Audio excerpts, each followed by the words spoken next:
पश्चिम बंगाल की मुख्यमंत्री ममता बनर्जी ने विधानसभा में स्पष्ट किया कि ओबीसी आरक्षण धर्म के आधार पर नहीं बल्कि आर्थिक पिछड़ेपन के आधार पर दिया जा रहा है।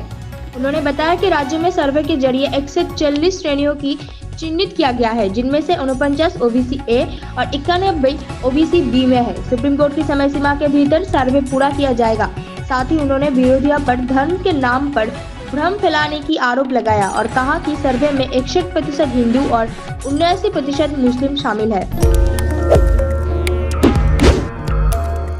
श्रीरामपुर से कर्णामई तक 3 नंबर रूट पर बंद हुए बस सेवा को फिर से शुरू किया जा रहा है। ये रूट पहले 1926 में शुरू हुआ था, लेकिन धीरे धीरे कम होते हुए 2018 में केवल एक बस चल रही थी।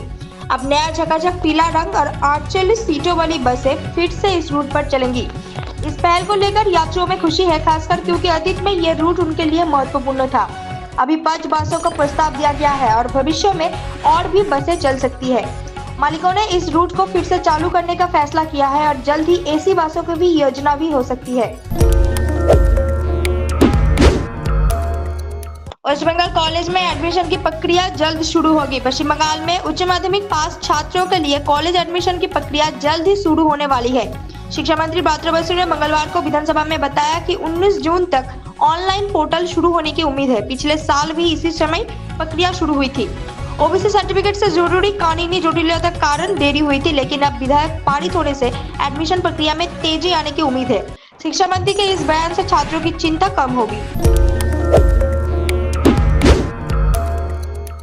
विधाननगर कमिश्नरेट ट्रैफिक पुलिस ने न्यू टाउन की मुख्य सड़क विश्वबांग्ला सरनी पर सुरक्षा बढ़ाने के लिए कड़े कदम उठाया है।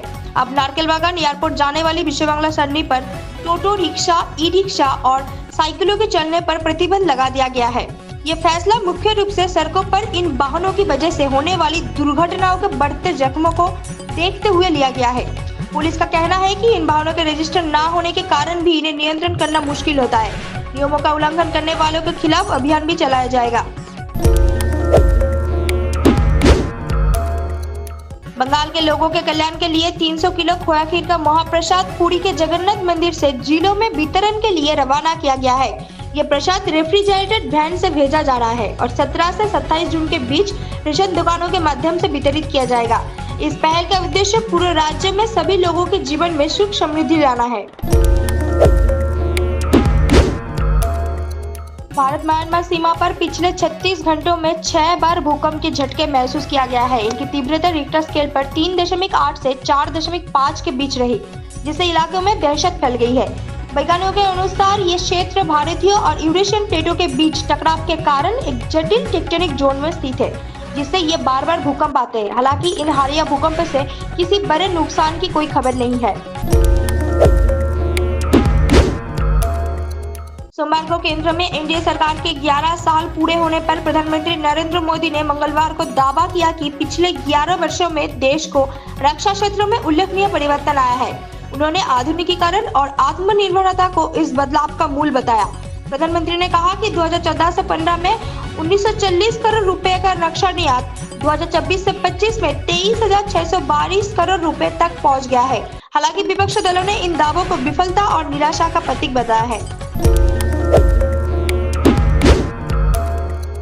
गोवा में हुआ डॉक्टर और मंत्री की विवाद, सार्वजनिक माफी की मांग। गोवा में शास्त्र मंत्री द्वारा कैमरे पर डॉक्टरों की डांटने और निलंबित करने के बाद ये विवाद बढ़ गया है। डॉक्टर अब मंत्री से सार्वजनिक रूप से माफी मांगने की मांग कर रहे हैं, अन्यथा हड़ताल की धमकी भी दी है। लॉस एंजल्स में अवैध अप्रवासियों के विरोध प्रदर्शन को दबाने के लिए डोनाल्ड ट्रंप प्रशासन ने 700 मरीन तैनात किया गया है। नेशनल गार्ड के अलावा जो पहले से ही सड़कों पर था, ट्रंप ने चेतावनी दी है कि यदि कैलिफोर्निया के गवर्नर और लॉस एंजल्स के मेयर स्थिति में नियंत्रित नहीं कर पाए तो संघीय सरकार हस्तक्षेप करेगी। हालांकि कैलिफोर्निया प्रशासन ने ट्रंप के नेशनल गार्ड की चेतावनी पर असंवैधानिक बताया है। अमेरिका के न्यूयॉर्क हवाई अड्डे पर एक भारतीय छात्र को हथकड़ी लगाकर और अपराधी जैसा व्यवहार करते हुए वापस भेज दिया गया, जबकि उसके पास सभी वैध दस्तावेज थे। इस घटना का वीडियो वायरल होने के बाद भारतीय दूतावास ने मामला का संज्ञान लिया है और स्थानीय अधिकारियों से संपर्क साधा है। यह घटना ट्रंप प्रशासन की सख्त आवर्जन नीतियों के तहत विदेशी छात्रों के साथ हो रहे अमानवीय व्यवहार का एक और उदाहरण है। आप देख रहे हैं न्यूज़ UNI।